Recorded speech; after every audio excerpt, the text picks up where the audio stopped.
You know, this guy did it all in hockey and did it well as one of the best overall two-way defensemen in the NHL in the 1980s and 90s. Very underrated. Had a chance to play with numerous big squads, including the Brandon Wheat Kings of the WHL, the LA Kings, the New York Rangers, the Sabres, the Jets, and the Edmonton Oilers, as well as Team Canada.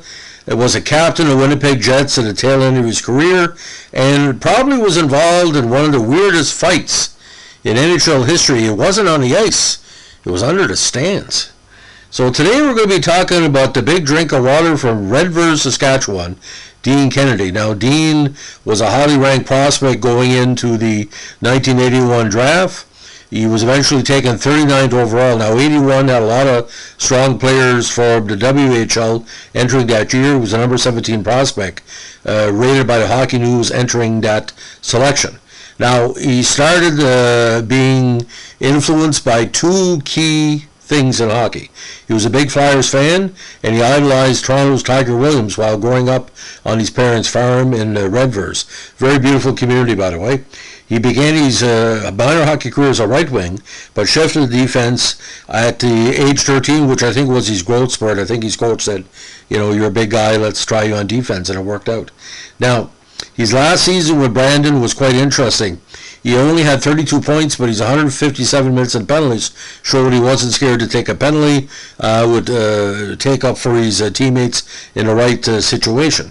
Now, he debuted on October 14, 1982, in a game against Quebec.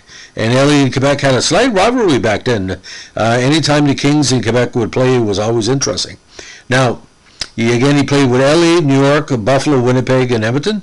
Never won a Stanley Cup, but put in, almost a decade and a half worth of very dedicated playing. 134 points in 717 games, 26 goals, with a very, very interesting penalty minute total, would average about 100 penalty minutes a year, 1,118.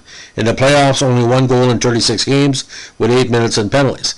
Now, like I mentioned, he was made Winnipeg captain on March 18th, 93, and held it till November 6, 93, in recognition of his long-standing dedication to his teammates. 92 was out most of the season with injuries. We'll get into that in a second. And what was kind of interesting here, ladies and gentlemen, he was a teammate for Wayne Gretzky for 1 year, and I guess he served as a protector for him in that campaign. Now, talk about that weird fight.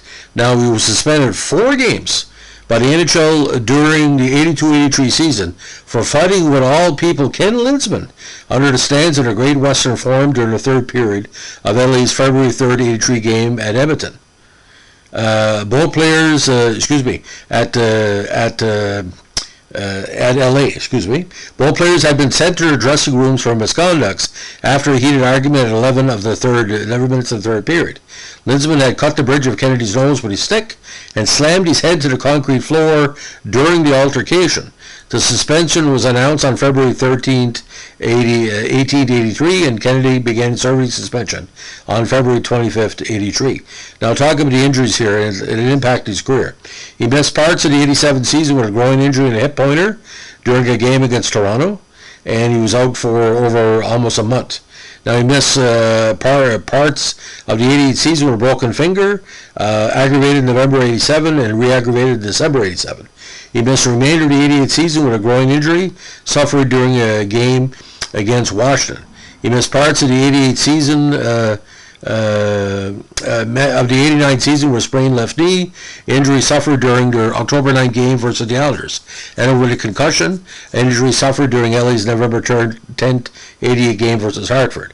Now, he was paired on defense in LA with the great Steve Duchesne. Now, unfortunately, he missed the remainder of 91 playoffs with a broken jaw, an injury suffered during Game 2 of Buffalo's first-round series at Montreal on April 5th, 1991.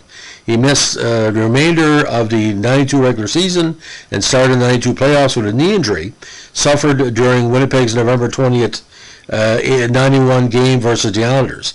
He did not return until Game 6 of Winnipeg's first-round series versus Vancouver on April 28th, 92. So he's out approximately 6 months. He missed part of the 93 season with back spasms, an injury suffered during Winnipeg's December 21st, 1992 game versus San Jose. Left unprotected by Winnipeg for the 95 NHL waiver draft, he was claimed by Edmonton on January 18, 95. Now, he became doubly famous when he was called the most average defenseman. In a cover story on a February 3rd, 89 issue of Hockey News, he got that dubious distinction.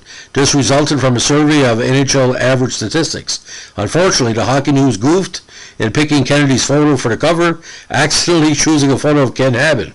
The Hockey News editor Bob McKenzie personally apologized to Kennedy for the error to column in the following issue and put another photo of Kennedy on the cover of that issue. He was so common that he didn't know what he looked like. But I don't think so. He was a decent player. I'd rather be average than below average. I had no problem with him. Freaky drove Montreal nuts when he was playing with Buffalo. I don't know why statistics don't show everything. Now, non-NHL awards and honors. Now, he was recognized by various groups over the years for his dedication on and off the ice. And by the way, he was involved in some very interesting trades as well. He missed part of the 82 season with a knee injury, and the events led to his rights being traded by Brandon to Saskatoon for future considerations Greg Paddock while he was playing the NHL during that campaign. Kennedy joined Saskatoon for the 82 WHL playoffs, and Paddock was sent to Brandon to complete the deal in July 83. So again, major league players traded by their teams, they switched NHL squads.